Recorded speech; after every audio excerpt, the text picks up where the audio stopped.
আসসালামু আলাইকুম ওরহমাতুল্লাহি ওবারাকাতুহু। সম্মানিত প্রিয় বন্ধুগণ, আজকে খুবই একটি গুরুত্বপূর্ণ বিষয় নিয়ে উপস্থিত হইলাম। সেই বিষয়টি হলো যাদের পেনিসটা একেবারেই শক্ত হয় না, একদম নয়ে পড়ছে, দ্রুতই আপনার বীর্যপাত হয়ে যাচ্ছে।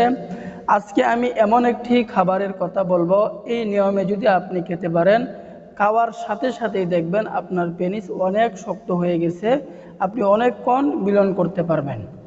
তো আমরা দেরি না করে মূল আলোচনায় চলে যাই। তবে মূল আলোচনায় যাওয়ার আগে আমি একটা রিকোয়েস্ট করব, সেটা হচ্ছে যে আমাদের যেসব ভাইয়েরা ওয়ান টাইম বড়ি খাচ্ছেন, ওয়ান টাইম বড়ি খাওয়া থেকে আপনারা বিরত থাকবেন। কেন? ওয়ান টাইম বড়ি খাওয়ার আপনার কিছুটা সময় আপনার জন্য ভালো হতে পারে, পরবর্তীতে দেখবেন এমন একটা সময় আসবে যে আপনার লিঙ্গটা একেবারেই শক্ত হবে না, কোনোভাবেই আপনি আপনার প্রিয়জনের কাছে যাওয়ার মাত্রই আপনার বীর্যপাত হয়ে যাবে। তো আজকে আমি এই খাবারটার কথা বলবো, যে খাবারের কথা বলবো, যে রেসিপিটার কথা বলবো, এই রেসিপিটা যদি আপনি খেতে পারেন, এই ঘরোয়া উপাদানতে যদি আপনি খেতে পারেন, দেখবেন আপনার ভিতরে অনেক পরিবর্তন চলে আসবে, আপনি অন্যকে খাওয়ার জন্য উৎসাহিত করবেন। তো এই রেসিপিটি তৈরি করতে হলে আমাদেরকে প্রথমে তিনটি উপাদান আমাদেরকে নিতে হবে। এক নাম্বার উপাদান আমাদেরকে নিতে হবে কাঁচা ডিম, দ্বিতীয় নাম্বারে নিতে হবে আমাদেরকে কলা, তৃতীয় নাম্বারে আমাদেরকে নিতে হবে খাঁটি মধু। এই তিনটি উপাদান দিয়ে আমাদেরকে আজকের এই রেসিপিটি, ঘরোয়া উপাদানটি আমাদেরকে তৈরি করতে হবে। দেখুন, রূপ যেহেতু আল্লাহ পাক রব্বুল আলামিন আপনাকে দিচ্ছেন, রিস্ক আপনাকে নিতে হবে, আমল আপনাকে নিতে হবে। কে কি বললো সেদিকে আপনাকে কর্ণপাত করলে হবে না। দেখুন, আল্লাহ পাক রব্বুল আলামিন যদি আপনার রোগ দূর না করেন, পৃথিবীর কোনো মানুষ আপনার রোগকে দূর করতে পারবে না। আল্লাহ পাক যদি চান তাহলে পৃথিবীর কোনো মানুষ আপনার রোগকে ধরে রাখতে পারবে না, কখনো এটা সম্ভব না। আল্লাহ পাকের কাছে সব কিছুই সম্ভব। আল্লাহ পাক নিজেই বলছেন, ইন্নাল্লাহা আলা কুল্লি শাইইন কাদির, আল্লাহ পাক সব কিছুর উপর ক্ষমতাবান। তিনি কুন বলার সাথে সাথে ফায়াকুন হয়ে যায়। এই জন্য আমরা যখনই অসুস্থ হয়ে পড়ব, আল্লাহর কাছে সবচাইতে বেশি করে চাবো, আল্লাহ পাক অবশ্যই আমাদের রোগ দূর করবেন। আল্লাহর উপরে ইয়াকিন রেখে, বিশ্বাস রেখে কিন্তু আমাদেরকে এই রেসিপিটি খেতে হবে। আল্লাহর উপরে ইয়াকিন যদি না রাখি, বিশ্বাস না রাখি, তাহলে কিন্তু আমাদের আমল করলে কোনো কাজে আসবে না। এই কারণে আল্লাহর উপরে ইয়াকিন রেখে, বিশ্বাস রেখে আমাদেরকে আমল করতে হবে, আমাদেরকে কাজ করতে হবে।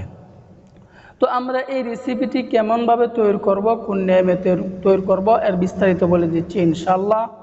তো আমাদের প্রথমে কাজ হচ্ছে, আমরা একটি পরিষ্কার পরিচ্ছন্ন একটি পাত্র নেব।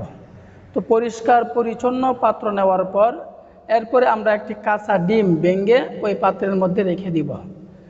এরপরে আমরা দ্বিতীয় নম্বরে যেটা দেব, সেটা হচ্ছে আমরা একটি সাগর কলা অথবা সবরি কলা নেব। এটাকে একদম ছোট ছোট কেটে কেটে ওই পাত্রের মধ্যে আমরা রেখে দিব। এরপরে আমরা 2 চামচ মধু ওই পাত্রের মধ্যে দিয়ে দিব। এই মিশ্রণটাকে আমরা যে প্রথমে ডিম দিছিলাম, এরপরে কলা দিছিলাম, এরপরে আমরা মধু দিছিলাম, এটাকে আমরা একসাথে মিশিয়ে নেব, একসাথে মিক্সড করে নেব। এই আমাদের রেসিপি তৈরি হয়ে গেল। এখন আমরা কিভাবে খাবো, কোন নিয়মে খাবো, এর বিস্তারিত বলে দিচ্ছি ইনশাআল্লাহ। তবে ওই কোন সময় খাবো, এটা খাওয়ার আগে আমি একটি কথা বলতেছি, সেটি হলো যে কাঁচা ডিম খাওয়াটা অনেকের পক্ষে অসম্ভব হয়ে পড়ে। স্বাস্থ্যবিজ্ঞানদের মতে কাঁচা ডিম খেলে শরীরের মধ্যে আপনার রোগের ঝুঁকি বেড়ে যায়। তবে আমি অনেকবার খেয়েছি, আমার ভিতরে কোনো সমস্যা হয় নাই। যারা যুবক, যারা আপনার তাদের হজম শক্তি বেশি, আমি বিশ্বাস করি বা মনে করতেছি, তারা খেলে এটার কোনো ক্ষতিগ্রস্ত তারা হবেন না। তো আমরা এই রেসিপিটি যখন আমরা তৈরি হয়ে গেল, তখন আমরা কোন নিয়মে খাবো এর বিস্তারিত বলে দিচ্ছি। তো আমরা মিলনের সহবাসের আধা ঘন্টা আগে বা 20 মিনিট আগে আমরা এই মিশ্রণটি, অর্থাৎ আমরা ডিম, কলা এবং 2 চামচ মধু দিয়ে যে মিশ্রণটা বানাইছিলাম, এই মিশ্রণটা আমরা আধা ঘন্টা আগে বা 20 মিনিট আগে, মিলনের 20 মিনিট আগে আমরা এটাকে খেয়ে নিব। দেখবেন খাওয়ার সাথে সাথেই আপনার লিঙ্গটা সাথে সাথেই শক্ত হয়ে যাচ্ছে, আপনি দীর্ঘ সময় আপনি মিলন করতে পারবেন, এটার কোনো আপনার ক্ষতি হবে না। তো আপনি যদি এই নিয়মে খেতে পারেন, আপনি এই নিয়মে যদি 3 থেকে 4 সপ্তাহ পরিমাণ খেতে পারেন, দেখবেন আপনার ভিতরে অনেক পরিবর্তন চলে আসবে, আপনার কোনো হতাশ হতে হবে না। তো আল্লাহ পাক রব্বুল আলামিন আমাদের সকলকে বুঝার, আমল করার তৌফিক দান করুন, আমিন।